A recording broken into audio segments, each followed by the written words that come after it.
Méfiez-vous des jours apparemment ordinaires, car ils cachent souvent des surprises ou des revers inattendus. C'est comme le dicton sur les personnes calmes qui sont les plus sauvages dans leur cœur, 2 perles de sagesse gracieuseté de votre serviteur, Alan Webb. J'ai épousé mon amour de lycée, Ellie, juste après l'obtention de nos diplômes universitaires, quand nous avons tous les deux décroché de bons emplois. Je suis devenu professeur d'école primaire, tandis qu'Ellie gravissait les échelons pour devenir infirmière en chef dans un hôpital privé local. Nos revenus stables nous ont permis d'obtenir facilement un prêt hypothécaire pour notre première maison. Peu après, nous avons accueilli 2 enfants, James, maintenant âgé de 14 ans, et Hélène, 19 ans, notre fierté et notre joie. Ils semblaient destinés au succès avec leur groupe d'amis soudés et leurs notes impressionnantes, bien que leur querelle fraternelle nous ait beaucoup divertis, Ellie et moi. Notre relation, sans être particulièrement passionnée, était stable. Nous nous heurtions parfois, principalement sur des décisions parentales. Ellie était farouchement protectrice envers les enfants et contestait souvent mes choix, mais elle finissait par céder et changer de sujet. C'était devenu notre norme. Nos activités de chambre étaient satisfaisantes, se produisant 2 à 3 fois par semaine, généralement les week-ends quand Ellie était plus réceptive. Je désirais plus d'action pendant la semaine, mais Ellie avait toujours une excuse. J'ai appris à apprécier ce que j'avais et à me réserver pour les week-ends. Nous nous sommes installés dans cette routine, et je ne pouvais pas vraiment me plaindre. Après tout, Ellie était magnifique à mes yeux, et nous avions 2 enfants extraordinaires à élever. Notre existence paisible a commencé à se défaire un jeudi fatidique pendant le déjeuner dans la salle des professeurs. Bien que j'enseignais dans une école primaire, elle faisait partie d'un plus grand campus de lycée. Cela signifiait que les professeurs du primaire se réunissaient et mangeaient dans la salle commune avec les professeurs du lycée, dont beaucoup étaient devenus mes amis. Pendant ce déjeuner, l'un des rares que je pouvais passer sans être de surveillance dans la cour de récréation ou corriger une pile de copies, Pat Collins, le chef du département des sciences du lycée, m'a approché avec un projet. « Bonjour. Eh bien, peux-tu aider mon équipe d'élèves de terminale à tester un nouvel appareil cool ?» Toujours serviable mais méfiant des possibles blagues, j'ai répondu. « Bien sûr, Pat. Vous mesurez la taille d'un cerveau humain et vous les calibrez la machine pour le plus grand d'abord. » Il a ri. « Non, rien d'aussi simple. Nous avons reçu un simple appareil de test ADN alloué de l'université.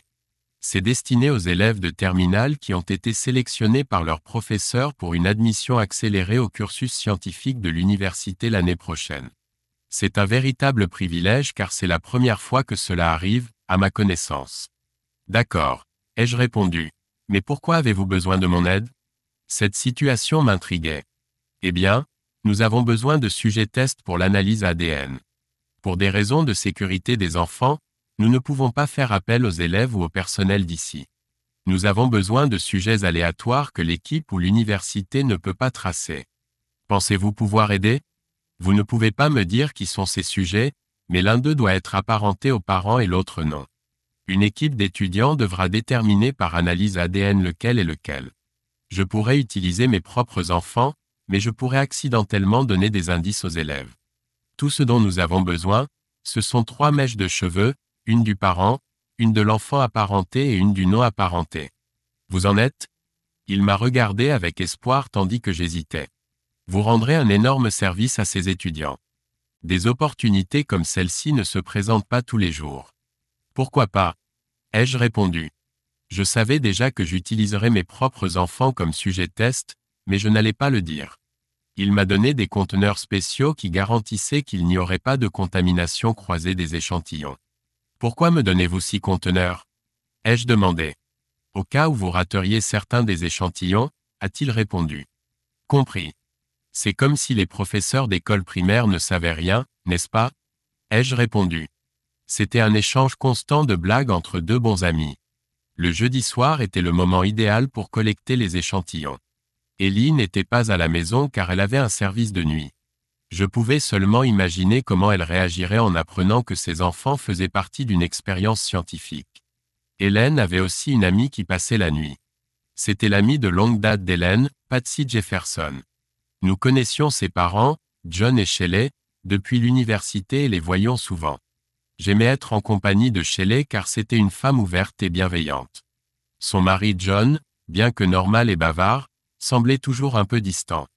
Je le surprenais souvent à me regarder étrangement. C'était un regard que je ne pouvais pas vraiment expliquer, mais il y avait quelque chose de suffisant. C'était comme s'il savait quelque chose que j'ignorais. Mais, vous savez, les gens sont différents et Ellie aimait être en leur compagnie. Collecter mes cheveux était plus facile que je ne le pensais. Apparemment, la mienne était la plus simple, et prendre un cheveu d'Hélène était aussi facile que d'aller dans la salle de bain et de sortir l'un des peignes de son armoire. Nous avions chacun notre propre armoire de salle de bain et Hélène utilisait toujours sa propre brosse à cheveux, tout comme Ellie.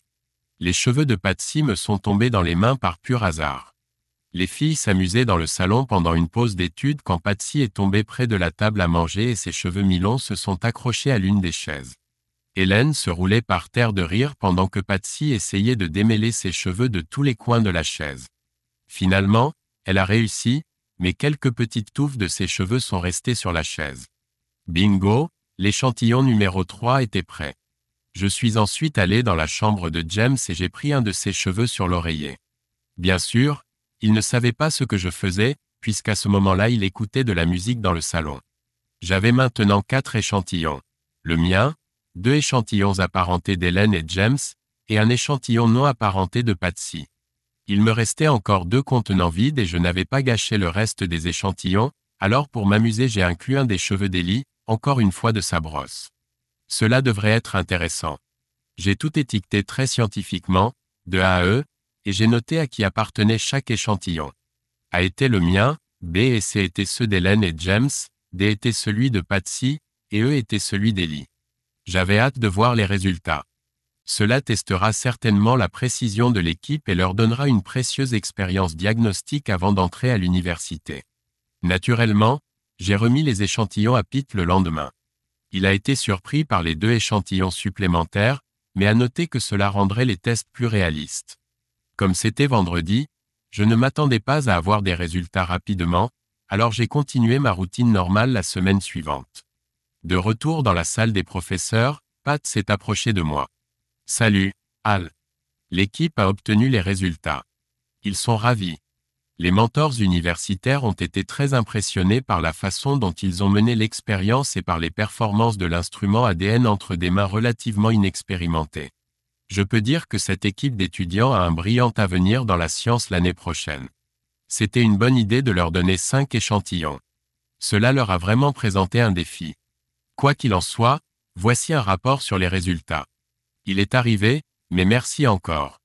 J'ai attendu d'être rentré chez moi pour ouvrir l'enveloppe brune car j'avais toute la journée à préparer pour la 6e année. Le rapport était assez simple. Il décrivait d'abord en détail la méthode utilisée pour déterminer les séquences d'ADN de chaque échantillon. Cela était suivi d'un simple tableau illustrant les relations familiales entre les échantillons. C'était comme ceci. I n'est apparenté à aucun des autres échantillons. E fait référence aux échantillons B et CD fait référence aux échantillons B et CE n'est pas apparenté à l'échantillon D.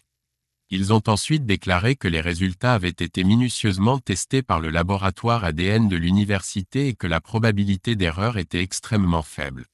Cela était suivi d'éloges sur la façon dont les élèves de terminale avaient effectué la tâche et de félicitations pour le haut degré de précision qu'ils avaient pu atteindre.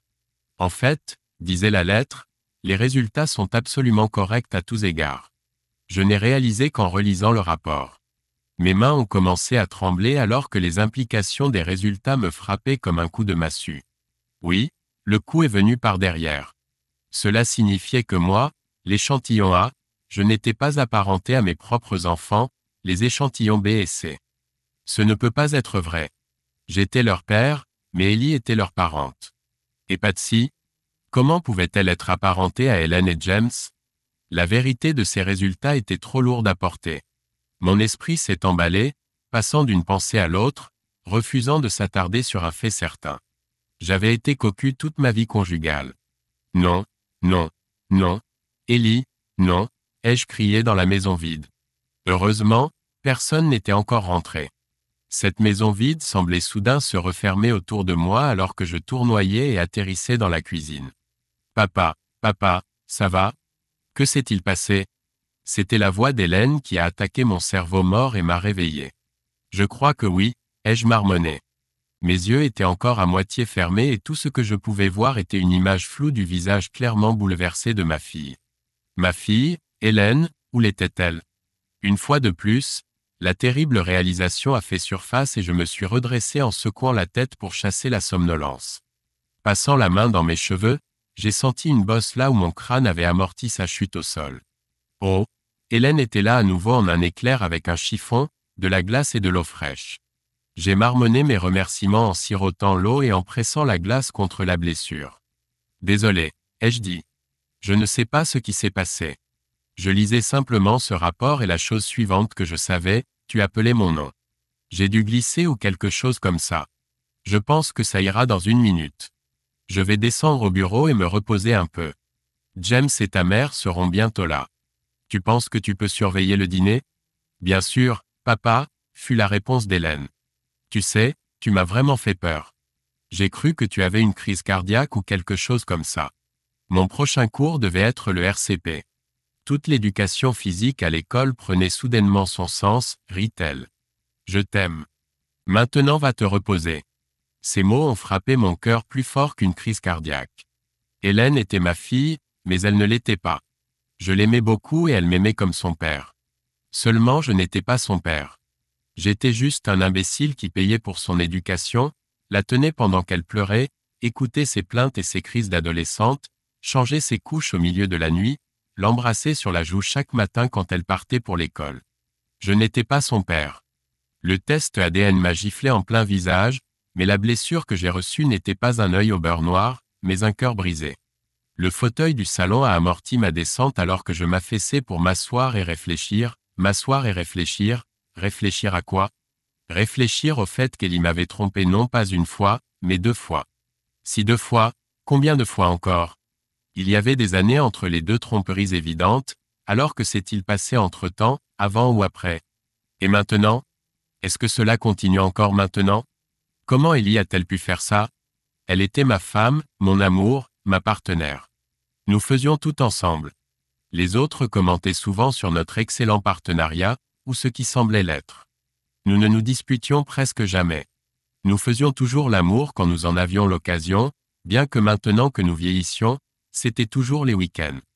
De plus, les adolescents ne nous laissent pas beaucoup de liberté pour faire du bruit autant qu'on le voudrait. Comment?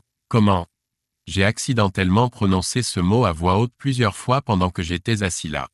Je n'ai pas remarqué qu'Hélène descendait à mon bureau avec une tasse de café. Je ne sais pas non plus papa, dit-elle, pensant que la question lui était destinée. Je n'ai rien vu sur quoi tu aurais pu trébucher et le sol est sec, donc tu n'as pas glissé sur quoi que ce soit. J'ai trouvé ça au fait. Tu as dû le lire en allant dans la cuisine. Quelque chose comme un rapport scientifique. Papa, tu devrais vraiment prendre des notes assis à ton bureau. Avec cette malédiction, elle m'a tendu mon café, Dieu la bénisse, et le rapport froissé, maudit soit-il. Merci, l'aîné, ai-je répondu, l'appelant par mon petit nom quand elle me grondait pour quelque chose. Elle a souri et a quitté la pièce pour continuer le dîner. Je devais vraiment me ressaisir pour appliquer une certaine logique à cette situation et vérifier ce qu'il en était. Si j'avais continué comme ça et fait une erreur, j'aurais déjà ruiné ma relation avec Ellie et les enfants, mes enfants. Ellie m'avait clairement trompé avec John Jefferson. Pas une fois, mais au moins 2 fois. Mes mains commencèrent à trembler. J'y retournais encore. Je devais immédiatement contrôler mes émotions et mon comportement extérieur. Heureusement, en tant qu'enseignant, j'ai l'habitude de faire les deux, surtout quand je dois gérer les parents du genre « Oh mon Dieu, c'est incroyable » qui envoient leurs enfants dans mes classes chaque année. J'ai réussi à me ressaisir au moment où j'ai fini mon café et que la glace commençait à goutter sur mon visage, juste à temps pour voir James et Ellie franchir la porte. « Ça va, papa ?» demanda James. « Comment vas-tu, vieux ? On devrait peut-être t'acheter un fauteuil roulant, plaisanta-t-il en venant examiner la blessure sur ma tête. « Ça doit faire mal » ricana-t-il encore en partant vers sa chambre. « Que s'est-il passé, Al ?» demanda Ellie, examinant la blessure d'un point de vue purement médical. Pas besoin de point de suture, mais il faudra garder cette glace un moment. À quoi pensait Hélène en utilisant un de mes beaux torchons pour ça? Je reviens dans 1 minute avec un nouveau chiffon et de la glace fraîche. Sur ce, elle s'envola pour préparer le nouveau pansement. J'étais fier de moi. Je me maintenais sous contrôle. Chaque fois qu'elle touchait et palpait la blessure, je ne pouvais m'empêcher de reculer légèrement, non pas de douleur, mais à cause de la trahison qui m'apparaissait maintenant évidente. Bien sûr, Ellie pensait que c'était dû à la douleur. Viens dîner, j'ai besoin d'une douche. Hélène s'affairait en cuisine pour son pauvre père blessé. Elle riait. Je ne riais pas en montant les escaliers pour m'asseoir à table avec ma famille. Ma famille, Ce mensonge empoisonnait maintenant chaque pensée. J'ai failli perdre le contrôle. Heureusement, tout le monde attribuait mon comportement étrange à ma récente chute et en plaisantait. Plus tard, en allant me coucher, je réalisais que j'avais survécu à mon premier jour de mensonge. Je pouvais le faire. En tant qu'enseignant, j'avais plusieurs jours par an utilisables comme congé maladie. En raison du stress élevé de l'enseignement, ces jours pouvaient aussi être utilisés comme jours de santé mentale. Les avantages de travailler dans une organisation syndicale. J'ai décidé de rencontrer la directrice de l'école primaire et de négocier une semaine de congé. Elle connaissait mon parcours et savait instinctivement que ma demande était liée à quelque chose de sérieux. C'est un peu inattendu, Al. Y a-t-il quelque chose que je devrais savoir? Elle me regardait avec expectative. Je préférerais ne pas en parler pour l'instant, patronne.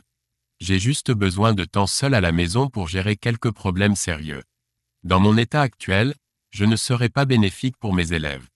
Calme-toi, Al. Je connais ton éthique de travail et je sais que tu ne demandes pas ça à la légère. J'espère que ce temps te sera profitable. Va maintenant, je vais organiser un remplacement pour ta semaine. Laisse simplement tous les plans pour cette période sur ton bureau pour le professeur remplaçant.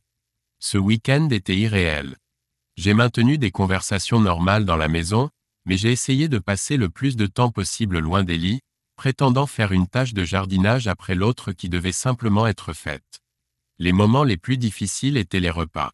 C'était un moment de conversation familiale légère et je devais vraiment me concentrer sur ma participation à ces conversations. Je ne pouvais tout simplement pas regarder Ellie dans les yeux.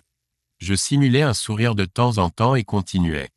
Mon cœur se brisait encore et encore en regardant et écoutant James et Hélène.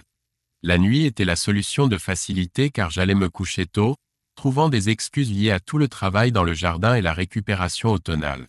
Ellie ne semblait pas dérangée par mon manque d'intérêt pour le sexe ce week-end et peut-être était-ce ma paranoïa, mais il semblait qu'elle essayait de cacher son soupir de soulagement. Lundi matin, j'ai suivi ma routine de travail habituelle. Ellie avait une semaine de service de jour, alors elle partait pendant mes heures normales d'école. James est allé à l'école comme d'habitude et Hélène avait une semaine complète à l'université. Techniquement, j'étais censé être à l'école aussi et le reste de la famille vaquait à leurs occupations normales. Parfait. J'avais la liberté d'enquêter sur tout ce qui était nécessaire. Mon cerveau logique d'enseignant a pris le dessus et j'ai rapidement fait une liste des choses à vérifier. Vérifier les effets personnels d'Ellie pour tout ce qui pourrait me donner des réponses aux questions qui, quand, où, pourquoi. Vérifier les mouvements d'Ellie au travail. Si quelque chose s'était passé, cela devait être à son travail. Elle n'avait jamais eu de soirée entre filles ou d'événements sociaux en dehors de la maison. Acheter un traceur pour la voiture d'Ellie. Vérifier les mouvements de John Jefferson. Rencontrer un avocat et connaître mes options. Le point 1 était relativement facile puisque j'avais toute la maison pour moi. J'ai tout fouillé minutieusement. La garde-robe d'Ellie, sa table de chevet, même le grenier. Je n'ai rien trouvé d'incriminant. Il y avait une chose étrange. Un des albums photos dans le salon avait clairement été sorti et remis à sa place souvent. J'ai remarqué cela alors que j'étais assis défait dans mon fauteuil habituel, sirotant mon café et me demandant où je pourrais chercher ailleurs. Par curiosité, j'ai pris cet album sur l'étagère. Personne ne regardait plus les albums photos, alors j'étais content de découvrir pourquoi celui-ci était ouvert si souvent. J'ai été choqué par le contenu de cet album. C'était presque le temple de John. Il y avait des photos de lui à l'université, même certaines avec Ellie dans des poses plutôt intimes, apparemment pendant leurs études. D'accord. L'université est une période folle pour la plupart des jeunes adultes, mais garder des preuves photographiques, pensais-je. Je me souviens aussi que nous nous étions promis d'être exclusifs dans notre relation à l'université. Quelque chose clochait. Il y avait des photos de lui et d'Hélène quand elle était bébé. Le plus troublant était la photo de lui, Ellie et Hélène à l'hôpital peu après sa naissance. Photos de famille heureuse. Cette séquence continuait chronologiquement avec des photos similaires, incluant James. D'autres photos de famille heureuse suivaient à différents endroits.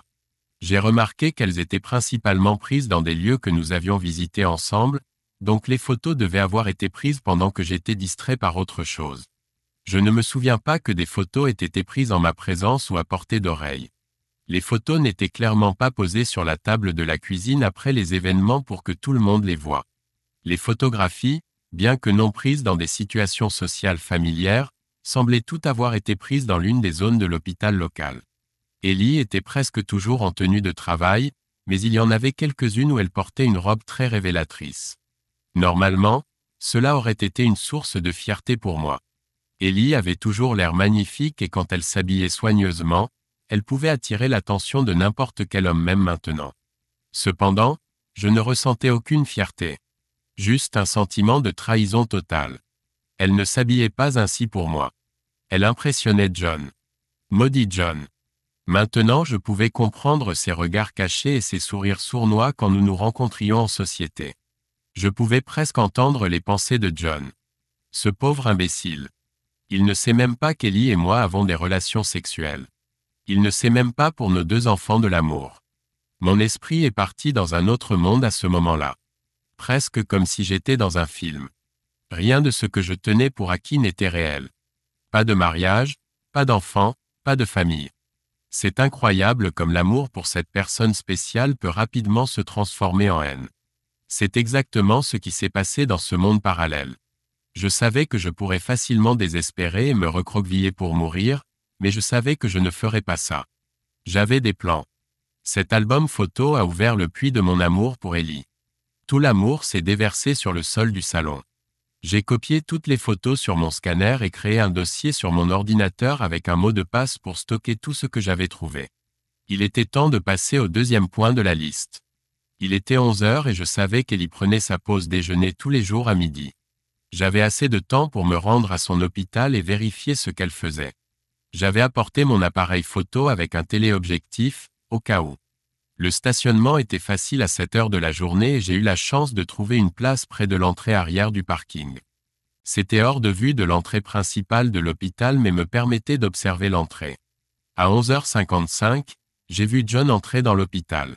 Il marchait avec assurance comme s'il l'avait fait maintes fois. À peine midi passé, Ellie est sortie de l'hôpital. Rien de spécial sauf qu'elle était au bras de John. À ce moment-là, mon amour pour Ellie s'est transformé en une rage extrême. J'ai presque automatiquement commencé à prendre des photos du couple, quittant l'hôpital et se dirigeant vers la voiture d'Ellie, qui heureusement n'était pas à côté de la mienne. Ils se sont embrassés en montant dans la voiture et Ellie a démarré. Je les ai suivis à distance prudente. Ils ne s'attendaient pas à être suivis, donc il n'y avait pas de virage brusque ni de regard en arrière. La voiture s'est arrêtée à un hôtel près de l'hôpital. C'était l'un des établissements servant principalement les patients de l'hôpital et leurs proches venant d'autres villes. Ils ont presque couru de la voiture jusqu'à la réception, où, apparemment, ils pouvaient aller directement à leur chambre. L'administrateur leur a simplement fait un signe, leur remettant la clé. Une fois qu'ils avaient disparu dans l'ascenseur, je suis entré dans la zone de réception et j'ai fait semblant de regarder autour de moi tout en commentant négligemment à la réceptionniste que le dernier couple semblait être pressé. Sa réponse m'a choqué jusqu'au plus profond de mon être, à tel point que j'ai failli perdre mon sang-froid et hurler des obscénités au monde entier. Elle a répondu. Oh oui, ce sont des habitués, 4 fois par semaine. Ils prennent une chambre et commandent à emporter. N'est-ce pas mignon que les couples continuent de faire ça même après toutes ces années? Mon esprit a interrompu son histoire. Des époux? Elle est mariée avec moi. La voix de la gérante a continué. Je travaille ici depuis 15 ans et cela se produit chaque semaine du lundi au jeudi, comme une horloge. Même quand Elsie était enceinte, elle et James venaient ici. Ils restent généralement 1h30 à chaque fois. C'est étrange qu'ils ne viennent jamais pendant les vacances scolaires. Voulez-vous une chambre? Non, merci. Je cherchais simplement des endroits où ma société pourrait loger des représentants en visite. Merci. J'ai trébuché et suis retourné à la voiture. Effectivement, un peu plus d'1 heure plus tard, le couple est revenu tranquillement à la voiture, mangeant tous les deux des sandwichs. Mon appareil photo a de nouveau capturé les preuves. J'avais du mal à me retenir de sauter hors de la voiture pour tuer ce salaud et elle. C'est exactement comme ça que je les voyais tous les deux maintenant. Ils sont partis pendant que je restais stupéfait sur le parking du motel. La réceptionniste m'a remarqué et m'a fait un signe amical. Elle devait être en pause déjeuner. Je pense qu'elle était gentille avec un client potentiel. Elle s'est approchée de moi et m'a demandé si j'avais d'autres questions sur les services de l'hôtel. J'ai poliment secoué la tête, les remercié et suis parti. En rentrant chez moi, j'ai ajouté les photos à mon dossier et suis passé au point suivant de ma liste. Et ce n'était que lundi. J'ai trouvé un petit traceur GPS discret en ligne qui était vendu dans un magasin local.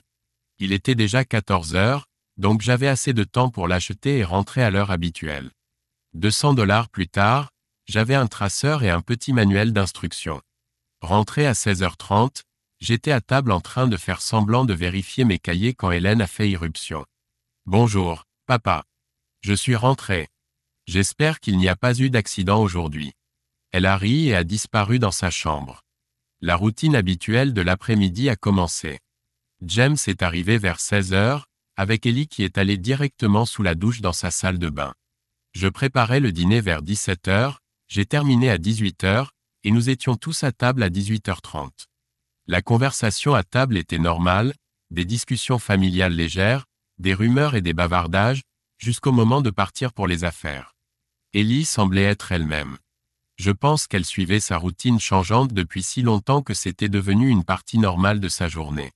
Aucun signe de culpabilité secrète ou de remords pour sa trahison. Je suis allé me coucher tôt, prétextant être vraiment fatigué à cause d'une classe particulièrement difficile cette année. Ma famille connaissait ces moments et n'a pas été surprise par mon départ précoce. La nuit a été agitée et le lendemain matin, je me suis levé tôt. Je me suis revigoré avec du café et me suis lavé le visage, puis j'ai installé le traceur dans la voiture d'Ellie et configuré l'application sur mon ordinateur. Après avoir calibré les paramètres, j'ai préparé le petit déjeuner et me suis préparé pour une journée de travail normale. À 9h, j'étais à nouveau seul pour continuer à compléter ma liste. Le traceur confirmera simplement les déplacements d'Ellie et servira de preuve de ses trajets depuis l'hôpital. Je n'avais pas besoin de vérifier les mouvements de John puisque je savais déjà ce qu'il faisait avec Ellie, alors. 5. La recherche d'avocats spécialisés en divorce sur Google a été révélatrice. Écran après écran. J'en ai choisi un au hasard et j'ai appelé pour voir si je pouvais avoir un rendez-vous aujourd'hui. Je peux.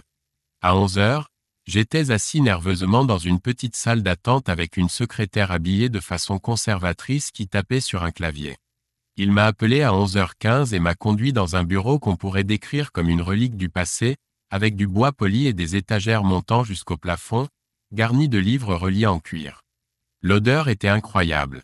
La pièce respirait simplement le savoir et l'histoire. « Bonjour, monsieur Webb, puis-je vous appeler Al ?» Et sans attendre de réponse, elle poursuivit. « Je m'appelle Jane Leber, avocate spécialisée en divorce. Comment puis-je vous aider, Al ?» J'ai rassemblé mes pensées et j'ai débité tout ce qui s'était passé ces derniers jours. Je ne m'en suis pas rendu compte tout de suite, mais les larmes coulaient sur mon visage de façon incontrôlable. C'était la première fois que j'exprimais ce qui m'arrivait. La première fois que j'en parlais à quelqu'un. Jane m'a tendu plusieurs serviettes, qu'elle avait toujours sous la main, pendant qu'elle prenait des notes, disant occasionnellement « ou « d'accord », tandis que je déchargeais mon histoire. Après avoir terminé, il y eut un silence gênant.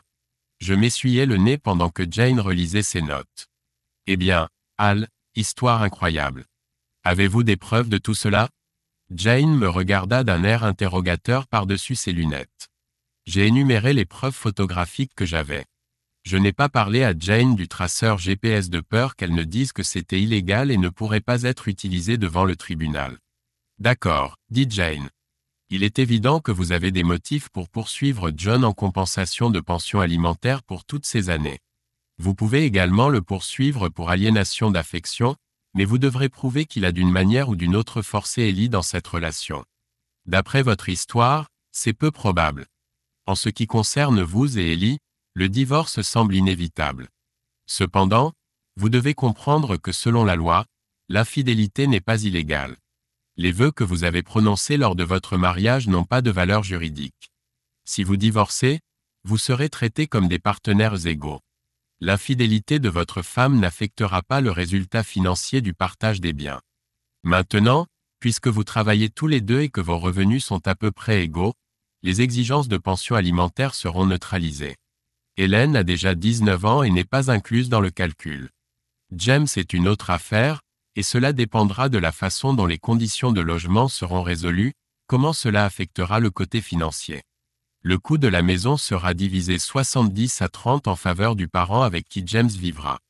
Tout argent liquide et autres actifs seront divisés selon l'ordonnance du tribunal. Ce n'est pas un processus facile. Êtes-vous sûr de vouloir prendre cette voie? Elle me regarda à nouveau par-dessus ses lunettes. Je me suis souvenu de tout ce que j'avais appris ces derniers jours. Les résultats ADN, l'album photo, l'hôtel. Oui, définitivement, ai-je répondu. Bien. Je vais préparer les documents nécessaires et être prête à signer d'ici jeudi. Après la signature, il ne reste plus qu'à décider quand informer Ellie et John. Envoyez tous les documents financiers listés dans cette brochure par fax, SMS ou email à ma secrétaire. À jeudi, Al. Ne faites rien de stupide ou d'illégal et nous commencerons la procédure. Elle s'est levée et a pointé la porte. Avant que je ne m'en rende compte, j'étais de retour dans la salle d'attente, regardant 3 autres personnes nerveuses. Au moins je ne suis pas seul, ai-je pensé alors. J'étais désespérément seul dans cette situation. À qui pouvais-je faire confiance? Ellie? Elle a toujours été ma confidente dans les moments difficiles. Hélène, James, comment pourrais-je si cruellement trahir leur foi et leur confiance? Cela leur fera autant mal, sinon plus, que cela me fera mal. Et la famille de John? Patsy et sa mère Shelley seraient dévastées d'apprendre la relation entre Ellie et John. Les doutes ont commencé à miner ma résolution précédente. Puis-je vraiment faire du mal à tant de personnes? Si je ne faisais rien, je serais le seul à souffrir. Puis-je vivre avec ça? J'ai erré jusqu'à la maison et me suis retrouvé à nouveau dans le bureau, perdu dans mes pensées. Agir ou ne pas agir? Telle est la question. J'ai souri misérablement à la référence à Shakespeare. Il n'y avait aucun bonheur particulier dans toute cette situation. J'avais besoin d'un verre. Je ne bois généralement pas seul, alors j'ai trouvé étrangement réconfortante la compagnie d'un grand verre de vin rouge. Une bouteille de vin était-elle la seule consolation que je pouvais obtenir? C'était une spirale descendante et je le savais. J'ai remis la bouteille, mais gardé le verre. Il m'a fallu 2 heures, 3 heures pour être exact, pour finir mon verre de vin et décider quoi faire. J'ai caché mon incursion dans la boisson solitaire et commencé à préparer le dîner avant que les arrivées de la journée ne commencent. Ellie, avec sa salutation habituelle joyeuse, se précipite dans sa chambre pour prendre une douche, suivie par James et Ellie. James, ne laisse pas ton sac d'école dans ma voiture, s'il te plaît, a crié Ellie, se dirigeant vers notre salle de bain. Certainement, ai-je pensé. Ellie prend toujours une douche dès qu'elle rentre du travail. Son excuse était qu'elle ne voulait pas propager les vilains microbes de l'hôpital à nous, pauvres membres innocents de la famille. Maintenant, je savais avec certitude que c'était fait pour cacher toute preuve de leur session sexuelle et le nom de James. C'est le nom que John utilisait à l'hôtel. Ces révélations n'ont fait que renforcer ma résolution davantage. Je savais ce que je devais faire. Le lendemain matin, je me suis levé tôt. Je suis allé directement à la voiture d'Ellie et j'ai démonté le traceur GPS. Je n'en ai plus besoin. Les découvertes d'hier ont montré qu'Ellie suivait le même schéma de tromperie. J'ai aussi bricolé le système électrique de la voiture pour être sûr qu'elle ne démarrerait pas. Peu après, je suis retourné à la cuisine, j'ai préparé le petit déjeuner comme d'habitude et j'ai suivi ma routine matinale habituelle. Allez, James, a crié Ellie. Il est temps d'y aller. Je dois arriver au travail à l'heure. Mes pensées se sont égarées. Tu veux dire que tu vas retrouver ton deuxième mari, ai-je pensé tristement. Ils ont tous les deux disparu dans le garage comme d'habitude, mais pour des raisons mystérieuses, la voiture ne démarrait pas. Al, la voiture ne démarre pas. Tu peux venir jeter un coup d'œil s'il te plaît? A supplié Ellie. Je suis descendu, prenant mon temps. J'ai soulevé le capot et j'ai fait semblant de tripoter différents câbles tout en disant à Ellie, et c'est maintenant, ou, et maintenant? Désolé, Val. On dirait que ce sera le bus pour toi et James aujourd'hui.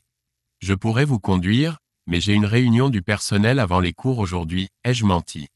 Ellie n'était pas contente, mais elle savait que si elle ne commençait pas maintenant la marche de 5 minutes jusqu'à l'arrêt de bus, elle devrait attendre encore 30 minutes. James n'était pas impressionné non plus. Prendre le bus pour aller à l'école n'était pas du tout cool. Au moins, le bus s'arrêtait juste à côté des 2 arrêts, donc l'autre bout du trajet serait relativement indolore. Ils sont partis en grommelant. James, à cause de la façon pas cool d'aller à l'école, et Ellie, sans rien dire, pensait probablement à devoir sauter sa séance habituelle de sexe adultère avec ce connard. Comment pourrait-il aller dans leur nid d'amour si Ellie n'avait pas leur voiture? Eh bien, tant pis pour elle, ai-je pensé. Je suis rentré, j'ai dit au revoir à Hélène et j'ai fait le ménage. J'avais quelqu'un à voir. Shelley a été extrêmement surprise de voir que c'était moi qui sonnais à la porte à 9h30. Al, quelle surprise. Tu ne devrais pas être à l'école? Puis elle a ri de ce qu'elle venait de dire. Écoute-moi. On dirait une maman d'élève qui vérifie l'absentéisme d'un adolescent. Désolé, entre. Alors qu'Ellie, elle était très gênée par toute la visite, mais était très gentille. Nous sommes allés à l'arrière de la maison où nos familles avaient passé du temps à profiter de barbecue et de verres à plusieurs reprises. Tu veux un café? A-t-elle demandé quand je me suis assis sur la chaise longue. Bien sûr, merci. Elle est bientôt réapparue avec 2 tasses fumantes et les a posées sur la petite table entre nos chaises. Maintenant, Al, à vous. Pourquoi es-tu ici un jour d'école et sans Ellie? Elle pouvait dire que les choses n'allaient pas bien. Les femmes et leur intuition. Shelley, ce que je vais dire n'est pas agréable. J'ai longuement réfléchi si je devais même t'en parler. Mais tu me connais. Je crois faire la bonne chose. Shelley pâlissait au fur et à mesure que je parlais. Mais à son crédit, elle ne m'interrompit pas. Je ne vais pas édulcorer ce que j'ai à te dire, Shelley. Voilà. J'ai parlé de ce que j'avais découvert, comment j'avais appris la relation actuelle entre Ellie et John. Elle s'arrêta soudainement et agita les bras, se lamentant et pleurant. Elle a dû se sentir très gênée car elle se leva et disparut dans la maison. Elle réapparut bientôt avec une énorme boîte de mouchoirs, 2 bouteilles de vin rouge et 2 grands verres. Au diable le café, Al. J'en ai besoin. Une autre bouteille pour toi. Mais si tu ne la bois pas, je le ferai.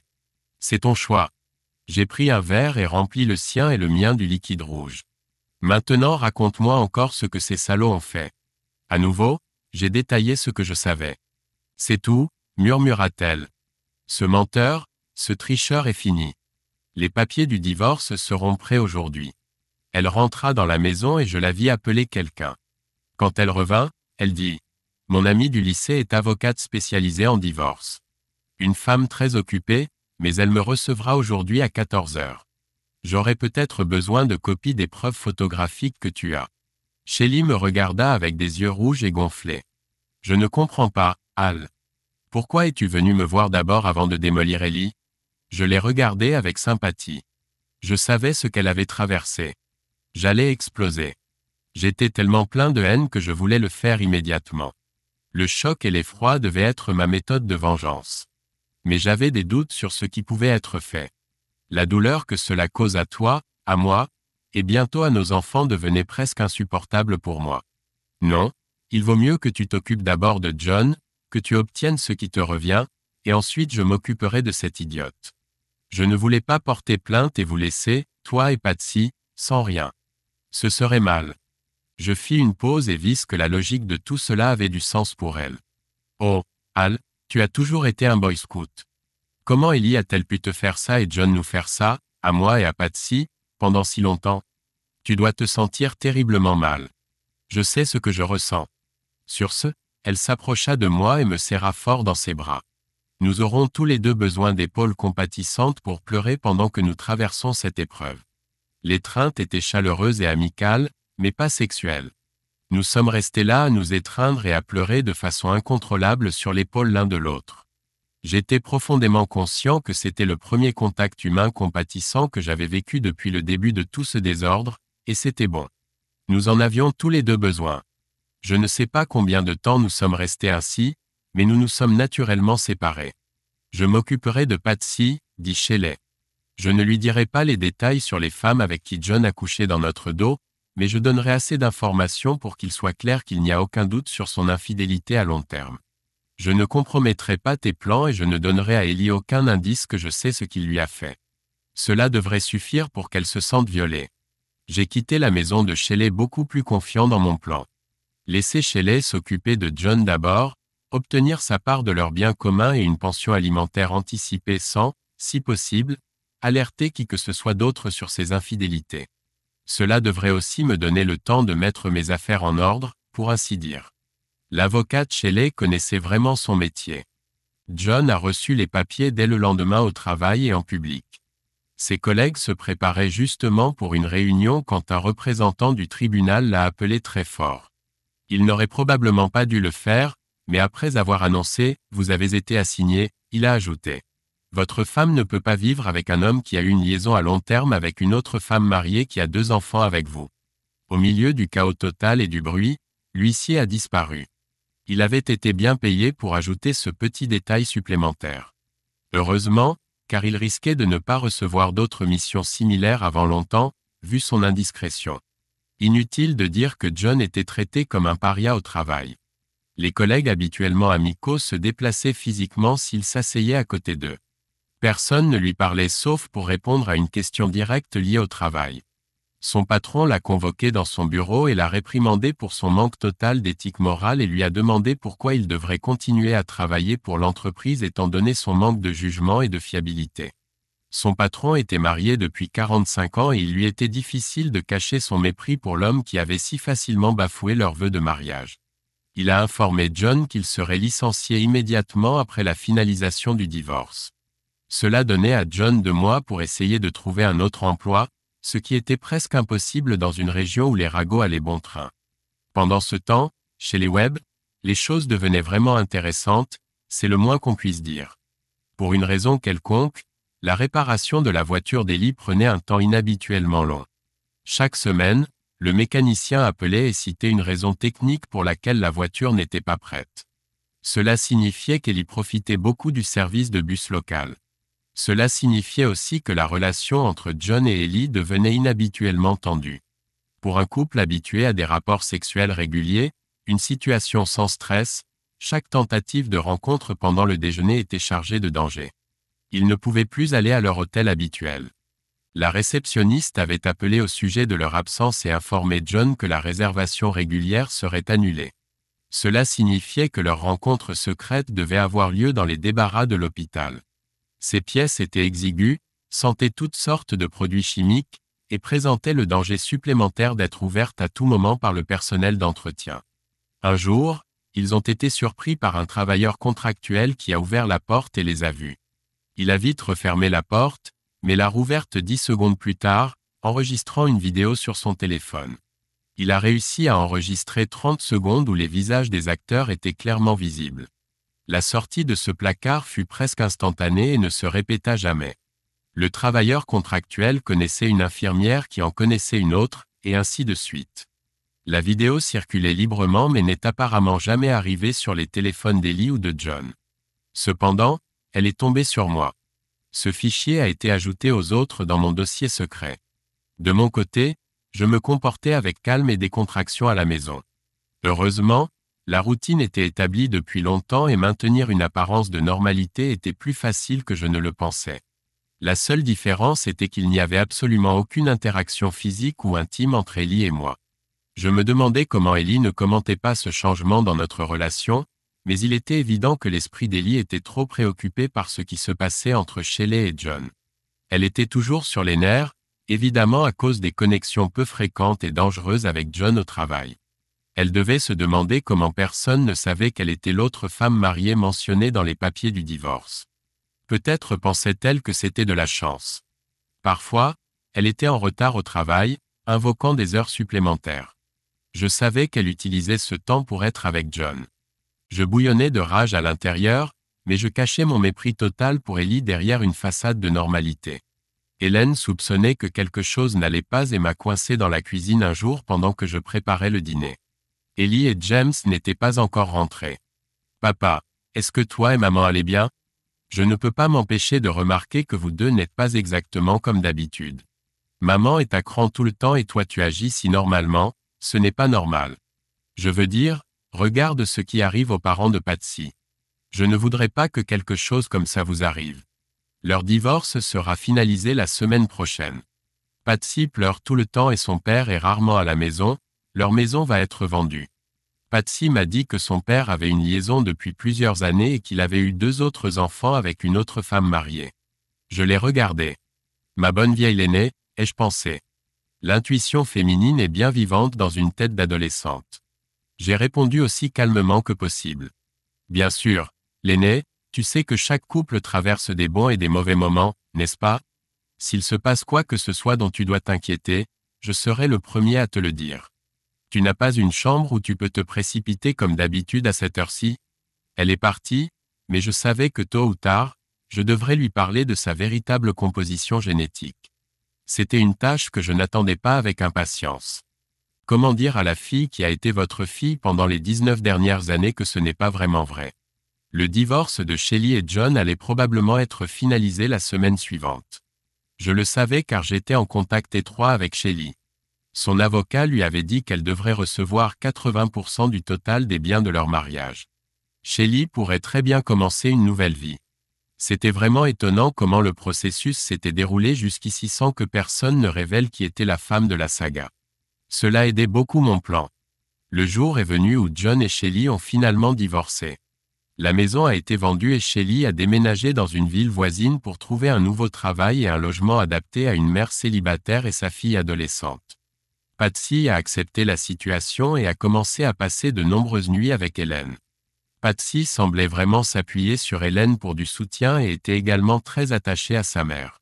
Si Shelly n'était pas à la maison quand Patsy rentrait, elle appelait immédiatement pour connaître ses allées et venues. Shelly et moi continuions à nous rencontrer de temps en temps pour des conversations amicales. Notre soutien mutuel signifiait que nous pouvions traverser la tempête de la tromperie avec un calme relatif. Le connard a perdu son travail, comme il l'avait promis, et a fini par trouver des petits boulots mal payés. Maintenant, c'est à mon tour de déchaîner les dragons.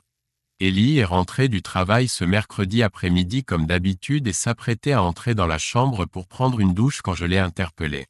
Ellie, je sais ce que toi et John faisiez. Eh bien, la réaction valait le détour. Ellie s'est littéralement figée à mi-chemin dans les escaliers. Elle se tourna lentement vers moi, s'agrippant à la balustrade. Son teint devint livide et elle faillit trébucher dans les escaliers. « Que veux-tu dire » murmura-t-elle. Je n'avais pas l'intention d'être gentil. La haine que j'avais cachée depuis si longtemps remonta à la surface. Je dis, je sais que toi et John couchaient ensemble dans mon dos depuis au moins 19 ans. Je hurlais. Heureusement, Hélène et James faisaient du sport. Durant toute notre vie conjugale, tu as couché avec un autre homme et tu as eu 2 enfants avec lui, me faisant croire qu'ils étaient les miens.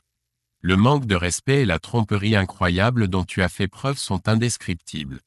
Je ne demanderai même pas pourquoi, car aucune réponse ne me satisferait. Je suis au courant depuis 3 mois et demi. Pour ton information, tu recevras les documents à 20h ce soir. J'ai choisi cette heure car James et Hélène seront à la maison. Je partirai bientôt. Mes affaires sont déjà dans la voiture. Je ne reviendrai pas dans cette maison de mensonges. Si tu as besoin de me contacter, fais-le par l'intermédiaire de mon avocat, dont les coordonnées seront sur les papiers du divorce. James et Hélène attendront sûrement avec impatience tes explications sur ce que tu as fait toutes ces années. J'aurais voulu être celui qui leur raconte ce qui s'est passé entre toi et John et ce que cela signifiait pour eux, mais je ne pouvais pas.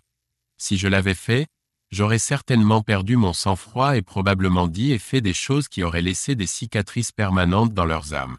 Non, tu as commencé ce désordre. Maintenant, c'est à toi de le nettoyer. Je ne peux pas supporter de voir la douleur et la trahison que James et Hélène vont ressentir. J'ai crié tout cela. Cela a aidé à diffuser ma colère. Ellie s'est simplement effondrée sur les marches. Elle gémissait « non, non », répétant cela encore et encore, mais je n'ai ressenti aucune pitié pour elle. En fait, je me suis dirigé vers la cuisine et j'ai fini de préparer le dîner pour James, Hélène et elle. J'étais étonnamment calme en mettant la table et en plaçant les 2 enveloppes à leurs places habituelles. Les lettres à l'intérieur de chaque enveloppe étaient identiques. Elles disaient « Cher James, chère Hélène, cela me brise le cœur de vous mettre dans cette situation. Croyez-moi, s'il y avait une autre solution où vous n'auriez pas à partager ma douleur et mon humiliation, je la choisirais. Sachez que je vous aime tous les deux de tout mon cœur. Je vous ai aimé depuis le moment où vous êtes nés et j'ai essayé de vous aider à vous développer et à devenir les personnes merveilleuses que vous êtes. Si vous avez besoin de me parler, comme je l'espère sincèrement, mon nouveau numéro est le Z223-786-712. S'il te plaît, ne donne pas ce numéro à ta mère car je ne supporte pas l'idée d'avoir quoi que ce soit à faire avec son cas. J'espère que ces explications ne te briseront pas le cœur autant qu'elles ont brisé le mien. Encore une fois, je t'aime inconditionnellement. Papa, j'ai douté de la signature pendant longtemps. Je n'étais pas leur père biologique. Mais je ne pouvais pas échapper à la vérité qu'en essence, j'étais leur père et l'avais été toute leur vie. Retenant mes larmes et sanglotant silencieusement, j'ai quitté la cuisine pour aller au garage. Ellie était toujours assise sur les marches, la tête dans les mains. Elle était morte pour moi, mais j'espérais qu'elle dirait la vérité à James et Hélène. Maintenant, elle devait payer pour toute la douleur et la tristesse qu'elle et John avaient causée. Je suis allé dans une petite maison que j'avais louée et préparée une semaine avant. Il y avait suffisamment de place pour Hélène et James s'ils décidaient de venir, mais je ne voulais pas les mettre sous pression. Malheureusement, cette décision leur appartenait désormais. Les larmes coulaient pendant que je conduisais. J'étais vraiment inquiet de pouvoir avoir un accident, mais je suis arrivé en un seul morceau. Alors que j'insérais la clé dans la serrure pour entrer dans la nouvelle maison, j'ai entendu une voix derrière moi. Je pense que tu apprécieras d'avoir de la compagnie, surtout aujourd'hui. C'était Shelly, ma bonne vieille Shelly, mon soutien pendant ces derniers mois terribles. Je suis tombé dans ses bras et nous avons recommencé à pleurer, comme il y a 3 mois chez elle. Toutes les émotions accumulées, la colère, la haine, l'incrédulité, les doutes, les questions, tout a débordé, me laissant tremblant comme une feuille. Mes marmonnements incohérents devaient sembler étranges à Shelly, mais elle m'a simplement conduit dans la maison, m'a fait asseoir sur le canapé et a continué à me serrer dans ses bras. Un temps indéterminé s'est écoulé avant que je puisse dire 2 mots de façon cohérente. Merci, Shelly. Elle ne m'a pas laissé en dire plus. Nous avons fait l'amour. À 7 heures du matin, nous avons été réveillés par 2 téléphones qui sonnaient. L'un était d'Hélène, l'autre de Patsy. Elles essayaient de nous joindre depuis la veille. J'ai répondu au mien.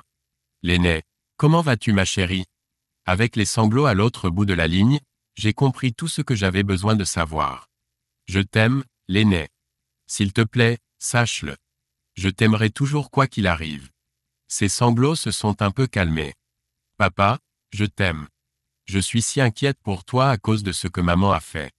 Je ne sais pas quoi penser d'elle. Pour moi, elle est en partie la même mère que j'ai toujours connue, et en partie une femme menteuse et infidèle qui a trompé tous ceux qui l'aimaient. Est-ce que je peux te voir? Où vis-tu maintenant? Est-ce que je resterai ta fille? Je t'aime tellement.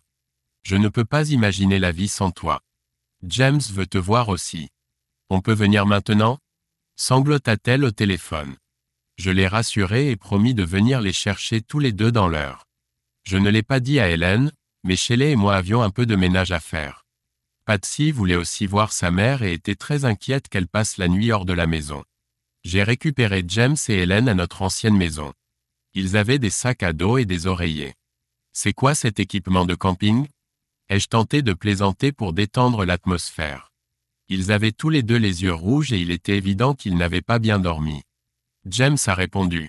On ne peut pas rester là-bas, dit-il en montrant la maison, notre ancienne maison. C'est bizarre, mais j'ai déjà perdu le contact avec ce qui était notre foyer, notre refuge pendant tant d'années. Maman ne fait que pleurer tout le temps et parle à ce salaud de John pendant des heures. C'était la première fois que j'entendais James jurer, mais j'ai décidé de ne pas le réprimander. Je savais ce qu'il ressentait. Venez, les enfants, on doit parler à la maison. Le trajet jusqu'à ma maison était étrange. James fixait la fenêtre d'un air maussade pendant tout le trajet tandis qu'Hélène sanglotait et s'essuyait les yeux avec d'innombrables mouchoirs. Ils ont presque couru dans la maison, se précipitant vers la sécurité. Shelley était déjà là avec Patsy. Patsy a couru vers Hélène et l'a serrée fort dans ses bras. On dirait qu'on est sœurs maintenant, hein? J'ai toujours voulu une sœur et je suis si contente que ce soit toi. C'est dommage que ce soit dans ces circonstances. Cela m'a fait monter les larmes aux yeux et a provoqué plus de sanglots des 3 filles dans la pièce. James restait à l'écart, alors j'ai simplement passé mon bras autour de ses épaules et les serré fort. Tout ira bien, James, ai-je essayé de le rassurer. Le garçon, qui commençait tout juste à grandir, a hoché la tête et s'est détourné, gêné par ses larmes. Je l'ai serré plus fort et ai murmuré à travers mes larmes. Tu seras toujours mon fils, James, quoi qu'il arrive. Je suis fier de toi et je serai toujours là pour toi. Il a pleuré à nouveau et a répondu aussi dans un murmure, merci, papa. Mon cœur se brisait de douleur et nous sommes restés longtemps enlacés. Shelley a su que c'était le bon moment, Dieu la bénisse, et a dit d'une voix forte, bon, les câlins familiaux et les moments père-fils sont terminés. Asseyons-nous à table et profitons d'un vrai repas en famille. La pizza et les boissons qu'elle avait préparées nous ont permis de faire une pause et de rassembler nos pensées. S'en est suivi une journée tranquille passée dans le jardin. Aucune mention des raisons étranges de notre rassemblement, seulement des blagues sur les nouveaux frères et sœurs. Shelley et moi nous émerveillions de la facilité avec laquelle les enfants s'entendaient, mais nous étions parfaitement conscients que je n'étais pas leur père biologique, et qu'elle n'était pas la mère biologique de James et Helen. Les regards de tristesse silencieuse que nous échangions étaient rares, et ils étaient masqués par le bonheur que nous venions de partager. Comme souvent, la nuit tomba et Shelley et Patsy rentrèrent chez elles, me laissant seul avec Helen et James.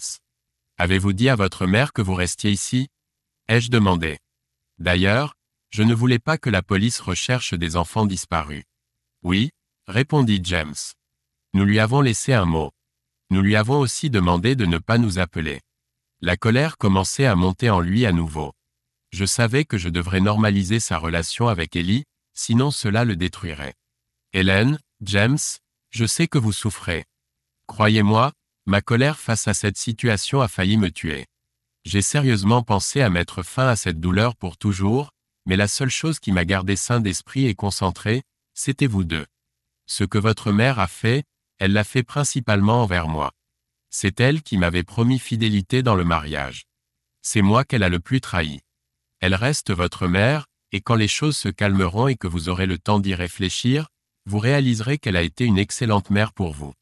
Ces actes de trahison et de tromperie ne concernaient pas son amour et ses soins pour vous jusqu'à présent. Ne gâchez pas toutes ces années de bonheur à cause de cela. Ils écoutaient tous les deux. Je le voyais, mais je sentais aussi leur indécision envers leur mère. Hélène parla la première. « Je comprends. Je peux toujours t'appeler papa ? Je suis tellement en colère pour ce qu'elle t'a fait. Je ressens ta douleur autant que je ressens la mienne face à sa trahison. Écoutez, vous deux.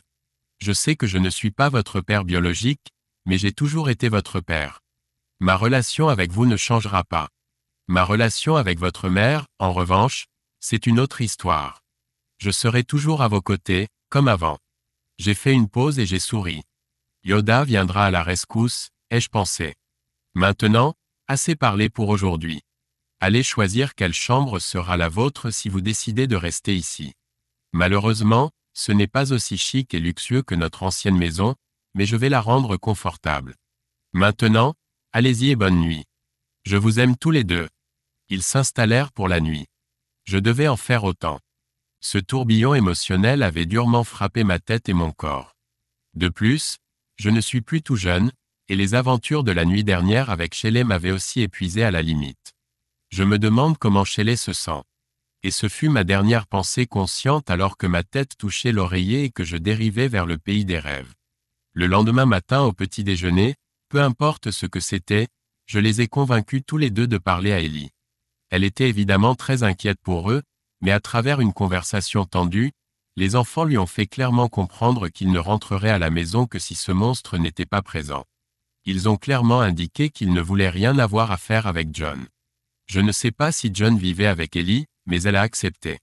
Je les ai ramenés chez eux un peu avant midi et j'ai constaté qu'il n'y avait pas d'autres voitures aux alentours. Les enfants sont entrés après beaucoup de câlins et de promesses de ma part que je serais toujours là pour eux. Ellie a commencé à sortir de la maison au moment où les enfants entraient. Al, nous devons. Je ne l'ai pas laissé finir. J'ai fermé la fenêtre et j'ai rapidement quitté l'allée. Je n'avais aucune envie de parler à cette garce, bien que je comprenne que tôt ou tard je devrais le faire, pour le bien des enfants. Je devrais parler à mon avocate. Jane a été très directe quand je suis venu la voir. Al, aussi difficile que cela puisse paraître, John a tous les droits sur vos enfants. Et je dis vos enfants de façon métaphorique. Il est leur père biologique, après tout. Peu importe à quel point cela peut sembler injuste, la loi est la loi. Maintenant, Hélène est majeure. Elle a 19 ans et a le droit de vivre avec qui elle veut, si tant est qu'elle le veuille. James a 14 ans. La loi exige qu'il ait un tuteur jusqu'à ses 16 ans. Toi et Ellie devrez parvenir à un accord, mais elle n'est pas obligée de te laisser t'occuper de James. Elle est sa mère et John est son père légal. Tu es un étranger dans cette situation. Bien sûr, je savais tout cela, mais l'entendre à voix haute n'a fait qu'augmenter mon désespoir. Elle a poursuivi, « Laissons le divorce suivre son cours et nous verrons ensuite. » Le divorce s'est déroulé normalement et, comme prévu, aucune pension alimentaire n'a été demandée. J'ai reçu 40% des biens familiaux, ce qui a surpris Jane. Elle s'attendait à ce que j'obtienne beaucoup moins. Hélène est restée avec moi, mais passait parfois la nuit chez Ellie. Une trêve silencieuse et tendue s'est établie entre elles. J'étais heureux pour Hélène, mais toujours bouillonnant de rage qu'Ellie semble sortir victorieuse de cette situation. John vivait dans notre ancienne maison avec Ellie et James. Il savait qu'il ne devait pas être là quand Hélène arrivait. D'une manière ou d'une autre, il a réussi à acheter un appartement luxueux pour y vivre quand il n'était pas chez Ellie. Hélène m'a dit que James était devenu assez reclus, restant dans sa chambre presque tout le temps. Il ne mangeait pas avec Ellie ou John et ne sortait de sa coquille que lorsqu'Anne était présente. Sa relation avec Ellie était pleine de dégoût. Il pouvait à peine être poli avec elle. Il ne parlait que lorsqu'on lui posait directement une question et répondait toujours par monosyllabes, sans commenter. Il ne parlait pas du tout à John. Combiné à la rébellion adolescente habituelle, c'était comme une bombe à retardement. Je suis vraiment inquiète pour lui, papa, me confia Hélène un jour. S'il ne se calme pas bientôt, il fera quelque chose qu'il regrettera toute sa vie. Il fréquente de mauvaises personnes à l'école et devient un cauchemar pour tous les professeurs. Mes amis qui sont encore à l'école disent qu'il a complètement arrêté d'étudier. Que pouvons-nous faire, papa? Je regardais ma fille avec tristesse. L'aîné, j'ai essayé de faire tout ce que je pouvais, mais la fichue loi n'est pas de notre côté. Légalement, il n'est pas mon enfant et je n'ai aucun droit sur lui. Mais je vais te dire quel plan j'ai, dis-je avec une lueur conspiratrice dans les yeux. Hélène écoutait et souriait pendant que j'exposais mon plan pour punir le salaud. Il ressentira toute la douleur et quand j'en aurai fini avec lui, il voudra peut-être quitter la ville pour toujours. J'ai découvert quelque chose d'une manière plutôt astucieuse, bien que pas si astucieuse, car le détective privé était généreusement payé. Apparemment, ce salaud de John n'avait pas été très transparent concernant tous ses actifs pendant son divorce avec Shelley. Il avait un compte offshore et y transférait de l'argent depuis des années. Cela expliquait un peu mieux comment il avait pu acheter cet appartement si facilement après son divorce avec Shelley. Le détective n'a pas pu déterminer d'où venait l'argent. Il avait ouvert ce compte avec un capital de départ décent de 200 000 $, un cadeau d'un parent éloigné. Il n'en avait jamais parlé aux tribunaux. Le détective a cependant pu déterminer que le solde actuel était d'environ $1 million. Et ce salaud vit au crochet d'Ellie, j'étais bouillant de rage. Il n'en avait sûrement pas parlé à Ellie non plus.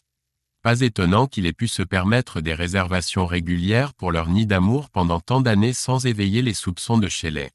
Le détective a également trouvé le nom sous lequel il gérait ce compte pour confondre les enquêteurs pendant le divorce. James Long. Quel salaud! Ce détective privé valait son pesant d'or. J'étais tourmenté par des questions sur la façon dont ce détective privé avait pu découvrir tout cela. Le détective a également suggéré qu'il pouvait probablement accéder au compte via un ordinateur ou un smartphone puisqu'il n'avait jamais visité de bureaux bancaires étrangers. Il avait aussi un coffre-fort dans une banque locale mais s'y rendait rarement. Ça devenait intéressant.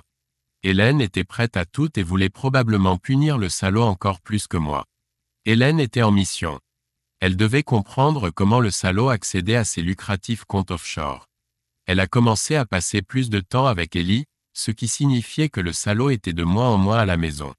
Cela commençait à lui causer des désagréments car chaque fois qu'il partait, il était obligé d'emporter toutes ses affaires personnelles, y compris son ordinateur. Avec le temps, il s'est détendu et a laissé son ordinateur portable chez Ellie. C'était exactement le moment que nous attendions. Hélène m'a appelé dès qu'elle a réalisé sa chance. « Papa, il est parti et j'ai son ordinateur portable. Que dois-je faire? Je ne connais pas son mot de passe ni rien. » J'ai répondu, « Je viens te chercher dans 15 minutes, Mais assure-toi que ta mère ne sache pas que tu pars, sinon le salaud reviendra. Elle a dit à Ellie qu'elle allait dans sa chambre et ne voulait pas être dérangée pendant 3 heures. C'était suffisant. Nous avions environ 2 heures et demie pour détruire le salaud. Hélène m'a rejoint au coin de notre ancienne maison et nous nous sommes dirigés directement vers l'adresse que j'avais trouvée quelques semaines auparavant.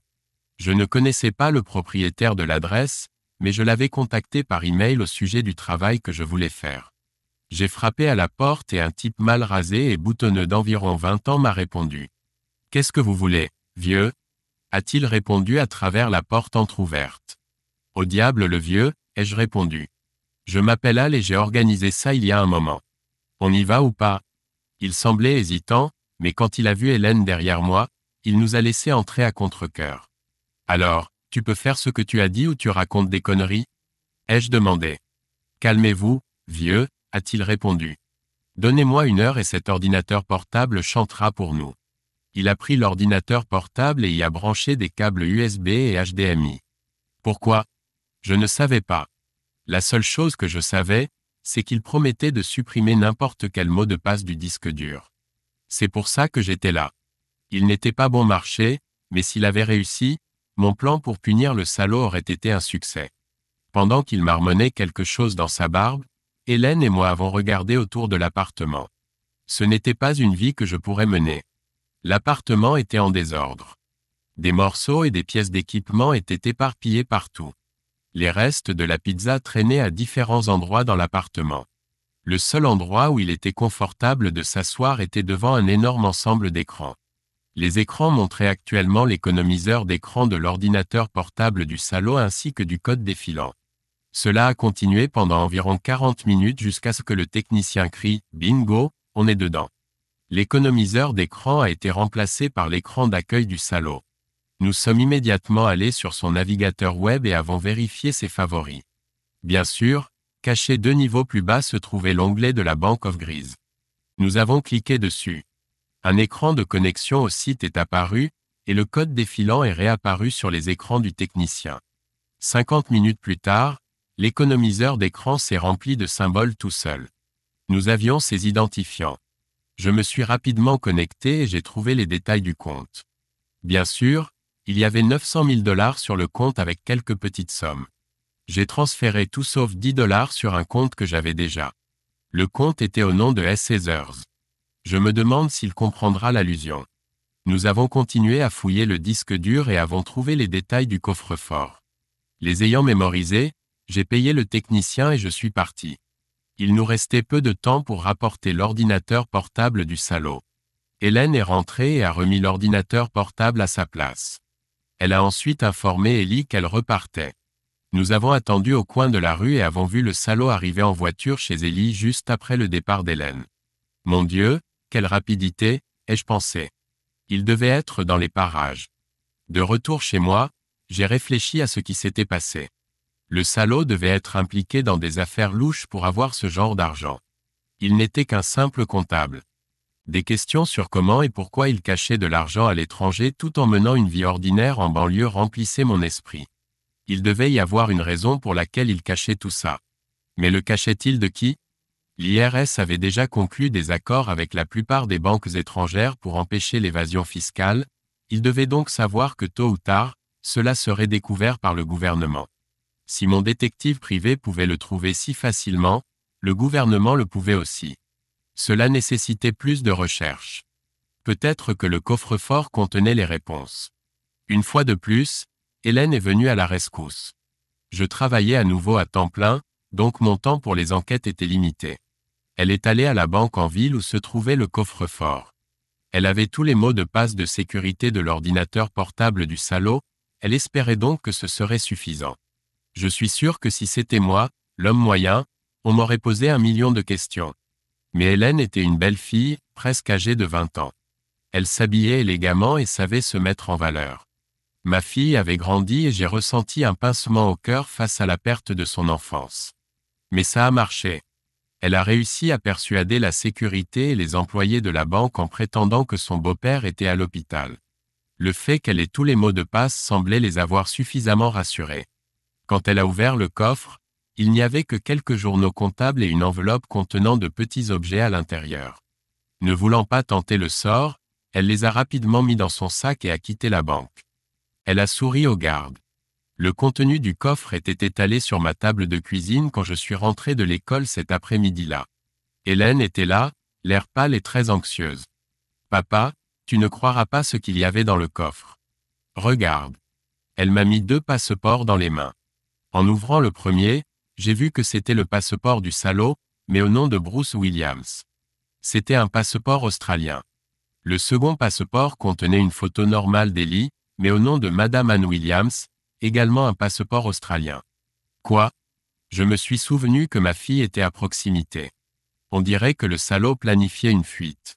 Il allait disparaître avec ta mère, Hélène. Voici autre chose.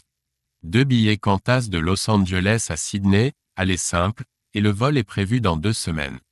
Ta mère était-elle au courant de ça? Elle faisait des bêtises, mais je ne pense pas qu'elle vous aurait simplement abandonné, toi et James. Il y avait quelque chose qui clochait. Hélène était stupéfaite par ces révélations, mais a continué d'examiner le contenu de l'enveloppe. Papa, regarde cette photo. C'est le salaud quand il avait à peu près mon âge. Regarde. J'ai regardé la photo et j'ai immédiatement reconnu l'une des personnes. C'était pendant nos années universitaires. Sur la photo, il y avait le salaud qui avait l'air très soigné et confiant. À côté de lui se trouvait un autre étudiant dont je me souvenais. Soudain, j'ai réalisé qui c'était. Merde. Ma fille fut oubliée un instant. C'est Jimmy Lamont. C'était le fils du célèbre, ou plutôt tristement célèbre gangster, Al Lamont. Personne ne l'aimait à l'université. Donc le salaud était son ami. Il a dû très bien le cacher car je n'en ai jamais vu aucun signe. D'ailleurs, je n'ai jamais remarqué qu'il était proche de ta mère à l'université. Mon Dieu, quel naïf j'étais. Après avoir examiné le contenu de l'enveloppe, je me suis concentré sur les registres. Ils ressemblaient à des grands livres ordinaires, ennuyeux. Les registres montraient des dépôts et retraits réguliers au nom de J. Lamont. Il devait tenir les comptes pour ce criminel, ai-je dit. Le second registre était plus mystérieux. Il ne montrait que des dépôts à l'exception d'un important retrait récent. Un appartement, ai-je pensé. Le nom sur ce compte était le même que celui qu'on venait de vider. James Long, nous venions de vider ce compte. Soit le salaud recevait régulièrement $10 000 pour ses services comptables secrets, soit il volait de l'argent du compte de Jimmy. Dans les 2 cas, les pièces du puzzle commençaient à s'assembler. Hélène, nous avons dérangé un nid de guêpes. Cela pourrait nous causer beaucoup d'ennuis si nous nous faisons prendre, mais surtout pour le salaud et ta mère. Je ne m'inquiète pas du sort du salaud, mais ta mère c'est autre chose. Bien que je la déteste de toute mon âme, je ne souhaite pas sa mort. Cette famille criminelle est connue pour régler ses problèmes brutalement. Nous devons être très prudents. Hélène pâlit à nouveau. Tu crois qu'ils savent que c'est nous? Murmura-t-elle. Je me posais la même question. J'espère que non, ai-je répondu. Je savais que nous devions couvrir nos traces rapidement. J'ai apporté les registres à l'école et demandé à mon assistant d'en faire 2 copies. J'ai aussi fait des copies des passeports. Hélène a remis les originaux dans le coffre. Cependant, j'ai gardé le faux passeport d'Ellie et son billet d'avion. Cette fois, le garde a souri à Hélène et attendait impatiemment son arrivée. Cette fois, il n'a pas eu de chance. Hélène et moi avons discuté de la suite. Sa mère était en grand danger. Si les hommes de Lamont découvraient ce que le salaud lui volait, ses jours seraient comptés. Malheureusement, Ellie pourrait aussi être blessée. Elle devait s'éloigner de lui au plus vite pour ne pas être associée à lui. Peu probable, ai-je pensé. Il dormait et vivait une vie cachée depuis tant d'années. Le salaud devait partir et Ellie devait disparaître. Une copie des registres devait être livrée dans la boîte aux lettres d'Al. Ellie devait disparaître sous son nouveau nom le plus tôt possible. Maintenant, comment la convaincre? Je l'ai appelée. Elle a répondu après une longue pause, se demandant probablement pourquoi j'appelais, étant donné que j'avais obstinément refusé de répondre à ses appels depuis notre divorce. Alan. Quelle surprise, dit-elle avec hésitation. Ellie, nous devons parler d'urgence. Cela concerne James, ai-je menti? Pas de questions maintenant. Retrouve-moi au Coffee Bean dans 15 minutes. J'ai raccroché avant qu'elle ne puisse poser ses questions. Quand elle est entrée dans le café, elle était pâle. Que s'est-il passé, Alan? Il y a un problème avec James? Qu'est-ce qu'il a fait? Je lui ai fait signe de s'asseoir. Sans dire un mot, j'ai posé son faux passeport ouvert sur la table. Elle l'a regardé et, voyant sa photo, m'a rapidement dévisagé. Qu'est-ce que c'est, Alan? À quoi tu joues? Ce n'est pas mon passeport. Où l'as-tu eu? J'ai attendu qu'elle finisse de poser ses questions. Quand elle s'est tue, j'ai posé 2 billets d'avion sur la table. C'étaient les originaux. On dirait que le salaud voulait que vous disparaissiez tous les deux, Madame Williams. Elle est devenue encore plus pâle. Quoi? Comment? Je n'abandonnerai jamais mes enfants. Je sais qu'ils ont été insupportables depuis notre divorce, Alan, mais je les aime toujours. Ce sont aussi les enfants de John. Il ne les abandonnerait jamais comme ça. Quand elle a prononcé la dernière phrase, elle s'est mordu la langue. C'était la première fois qu'elle m'avouait ouvertement que les enfants n'étaient pas les miens. Tu défends vraiment ce salaud infidèle? Ma colère commençait à monter. Ce menteur, ce serpent sournois qui, avec toi, m'a trompé pendant ces 19 années. Tu t'attends à ce que je croie qu'il a une quelconque morale? Je criais à ce moment-là et les autres clients du café nous regardaient ouvertement. Ellie ne m'avait jamais vu aussi en colère et cela l'effrayait. Je m'en vais, a-t-elle déclaré. Quand elle a commencé à se lever, j'ai posé les livres de comptabilité sur la table. Qu'est-ce que c'est? A-t-elle demandé. D'autres faux documents. Je lui ai suggéré de les étudier attentivement. Elle a immédiatement compris quel genre de documents c'était. Elle avait toujours été responsable de nos finances. Ellie, ai-je dit plus calmement, on dirait que le salaud te trompait aussi. Il a volé ceux qu'il n'aurait pas dû. C'est une sorte de justice pour moi, mais ça ne m'apporte aucun réconfort. Ce merveilleux John, aussi connu comme un salaud, non seulement couchait avec toi dans mon dos toutes ces années, mais volait aussi à Lamont tout ce temps. Je suis sûr qu'elle découvrira bientôt ce qu'il a fait et si tu es avec lui ou près de lui, tu pourrais être en grand danger. Tu pourrais être utilisé et jeté dans un trou au Mexique ou même enterré dans le désert. Je lui ai laissé le temps de digérer cette information. Je ne pensais pas que c'était possible, mais elle est devenue encore plus pâle.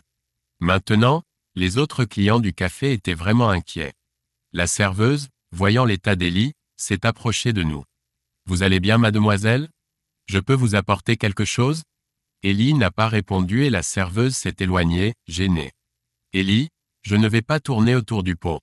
Tu dois disparaître en Australie immédiatement. En utilisant de faux passeports et des billets d'avion. Disparaître sans laisser de traces.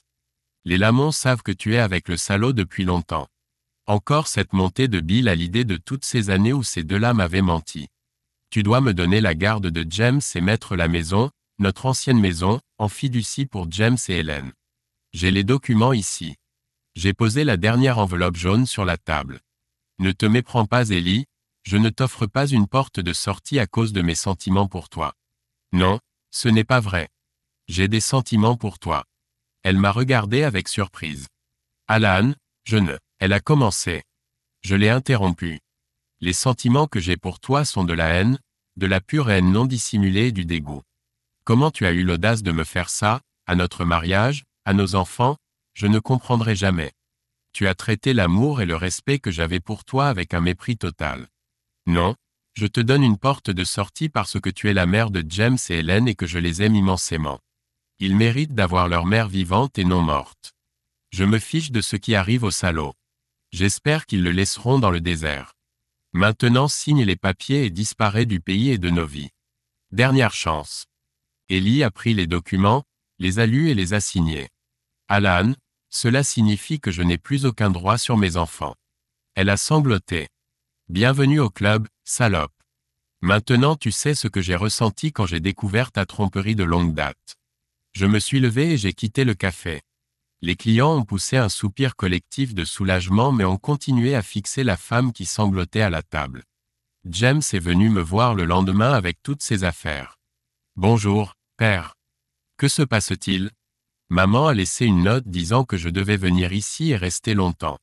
La plupart de ses affaires avaient disparu. On dirait qu'elle ne reviendra pas. J'ai regardé James, mon James, et j'ai souri. C'est bon, fils. Je t'expliquerai tout plus tard. Va déballer tes affaires.